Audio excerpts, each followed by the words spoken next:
Assalamualaikum warahmatullahi wabarakatuh. Puji syukur atas kehadirat Allah Subhanahu wa taala atas segala rahmat dan hidayah yang telah diberikan.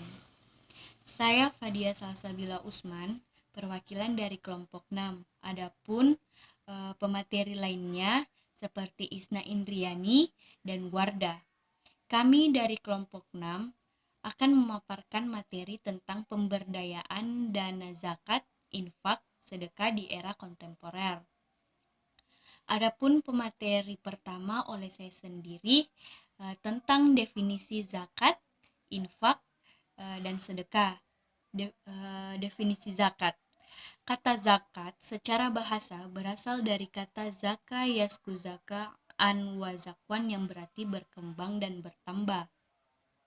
Menurut Al-Azhari, sebagaimana yang dikutip oleh Yusuf Kardawi, yang berkembang bukan hanya harta dan kewajiban orang kaya, tetapi juga harta dan kewajiban orang miskin. Definisi dari infak adalah infak merupakan ibadah sosial yang sangat utama. Kata infak mengandung pengertian bahwa menafkahkan harta di jalan Allah tidak akan mengurangi harta, tetapi justru akan semakin menambah harta. Definisi dari sodako. Sodako merupakan wujud dari ketakwaan seseorang yang membenarkan pengakuannya sebagai orang yang bertakwa melalui amal perbuatan positif kepada sesamanya, baik berupa derma ataupun lainnya. Baik, saya serahkan kepada pemateri selanjutnya. Baiklah, itulah tadi pemaparan materi pertama dari saudari Fadia Salsabila. Selanjutnya saya Wardah akan melanjutkan pemaparan materi kedua, yaitu pemberdayaan zakat, infak, dan sedekah. Yang pertama yaitu pengertian pemberdayaan. Istilah pemberdayaan di sini adalah terjemahan dari istilah asing empowerment yang berarti penguatan. Secara teknis, istilah pemberdayaan dapat disamakan atau diserupakan dengan pengembangan, yang lebih tepatnya pengembangan sumber daya manusia.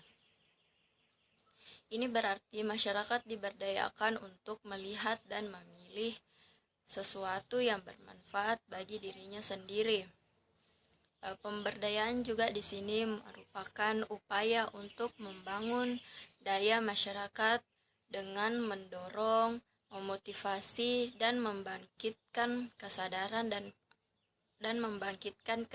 akan potensi yang dimilikinya, serta berupaya untuk mengembangkannya.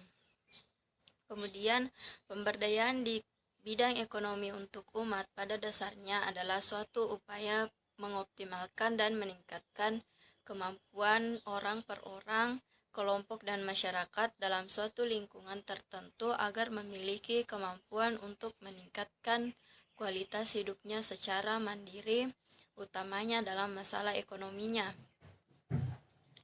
Kemudian yang kedua yaitu strategi pemberdayaan ekonomi. Strategi di sini merupakan sebuah konsep metode yang akan dilakukan untuk mendapatkan sebuah rencana program yang bersifat kontinu atau berkelanjutan sampai kepada tujuan yang diharapkannya. Istilah strategi sangat berkaitan dengan usaha untuk merumuskan dan menetapkan berbagai pilihan kebijakan, aksi, dan solusi yang paling tepat dan relevan dalam menghadapi problematika baik dalam prospek kekinian maupun prospek ke depan. Memberdayakan ekonomi umat di sini berarti mengembangkan sistem ekonomi dari umat oleh umat itu sendiri dan untuk kepentingan umat. Kemudian yang ketiga adalah pemberdayaan zakat, infak, dan sedekah. Yang pertama yaitu pemberdayaan zakat. Pendayagunaan hasil pengumpulan zakat dapat dilakukan dalam dua pola, yaitu pola konsumtif dan pola produktif. Para amil zakat diharapkan mampu melakukan pembagian porsi hasil pengumpulan zakat, misalnya 60% untuk zakat konsumtif dan 40% untuk zakat produktif. Adapun program penyaluran hasil pengumpulan zakat secara konsumtif bisa dilakukan untuk memenuhi kebutuhan dasar ekonomi para mustahik melalui pemberian langsung maupun melalui lembaga-lembaga yang mengelola fakir miskin, panti asuhan maupun tempat-tempat ibadah yang mendistribusikan zakat kepada masyarakat. Sedangkan program penyaluran hasil pengumpulan zakat secara produktif itu dapat dilakukan melalui program bantuan pengusaha lemah, pendidikan gratis dalam bentuk beasiswa dan pelayanan kesehatan gratis. Pada prinsipnya, pemberdayaan hasil pengumpulan zakat untuk mustahik itu dilakukan berdasarkan beberapa syarat. Yang pertama yaitu hasil pendataan dan penelitian kebenaran mustahik 8 asnaf. Yang kedua yaitu mendahulukan orang yang paling tidak berdaya memenuhi kebutuhan dasar secara ekonomi dan sangat memerlukan bantuan. Kemudian yang ketiga, mendahulukan mustahik wilayahnya masing-masing. Selanjutnya pemberdayaan infak. Secara bahasa, infak adalah membelanjakan, sedangkan menurut terminologi artinya mengeluarkan harta karena taat kepada Allah Subhanahu wa taala, dan menurut kebiasaan yaitu untuk memenuhi kebutuhan. Pengeluaran infak di sini dapat dilakukan oleh seorang muslim sebagai rasa syukur ketika menerima rezeki dari Allah dengan jumlah sesuai kerelaan dan kehendak muslim tersebut. Dan yang terakhir yaitu pemberdayaan sedekah. Sedekah di sini merupakan benteng sekaligus penolak bala dan kematian yang buruk atau su'ul khotimah. Sedekah juga memiliki manfaat dan keutamaan yang sangat banyak.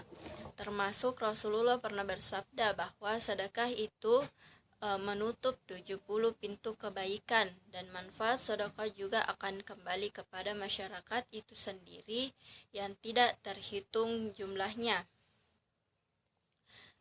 Baik, mungkin itu saja yang sempat saya sampaikan. Selanjutnya saya serahkan kepada pemateri ketiga, Saudari Isna Indriani. Baik, saya akan melanjutkan pemaparan materi dari Saudari Wardah, yaitu manfaat pemberdayaan dana zakat, infak, dan sedekah. Adapun manfaat dari pemberdayaan zakat ialah yang pertama, sebagai sarana menghindari kesenjangan sosial yang dapat terjadi di antara kaum agniya dan kaum du'afa. 2. Sebagai sarana pembersih harta dan juga ketamakan yang dapat terjadi serta dilakukan oleh orang yang jahat. Ketiga, sebagai pengembangan potensi umat dan menunjukkan bahwa umat Islam merupakan ummatan wahidan atau umat yang satu, musawwah atau persamaan derajat, ukhuwah islamiyah atau persaudaraan Islam, dan tafakul ijtima atau tanggung jawab bersama. Keempat, dukungan moral bagi muallaf. Kelima, sebagai sarana memberantas penyakit iri hati bagi mereka yang tidak punya. Keenam, zakat menjadi salah satu unsur penting dalam social distribution yang menegaskan bahwa Islam merupakan agama yang peduli dengan kehidupan umatnya sehari-hari. Selain itu, juga menegaskan tanggung jawab individu terhadap masyarakatnya. Ketujuh, sebagai sarana mensucikan diri dari perbuatan dosa. Kedelapan, sebagai sarana dimensi sosial dan ekonomi yang penting dalam Islam sebagai ibadah atau maliyah. Manfaat pemberdayaan dana infak. Adapun beberapa pemanfaatan dana infak yaitu: pertama, mengeluarkan harta untuk kepentingan masyarakat atau negara dan kelompok. apabila terdapat bahaya-bahaya yang mengancam kepentingan umum dan agama. Kedua, membelanjakan harta yang terus bertambah, yaitu dengan cara menyisihkan harta untuk kemajuan masyarakat, harta yang diberikan kepada pemerintah, dan nafkah yang diberikan kepada kerabat. Ketiga, pengorbanan yang umum yang dilaksanakan di jalan Allah. Keempat, mencegah datangnya bala. 5. Memelihara harta dari hal-hal yang tidak diinginkan. Dan keenam, mengharap keberkahan harta yang dimiliki. Manfaat pemberdayaan dana sedekah. Yang pertama yaitu mengatasi kemiskinan. Kedua, menghilangkan kecemburuan sosial. Ketiga, menghilangkan rasa dengki. Keempat, menjauhkan dari sifat kikir. Dan kelima, mencegah timbulnya kejahatan. Baik, itulah pemaparan materi dari kelompok kami mengenai pemberdayaan dana zakat, infak, dan sedekah. Lebih dan kurangnya mohon dimaafkan. Assalamualaikum warahmatullahi wabarakatuh.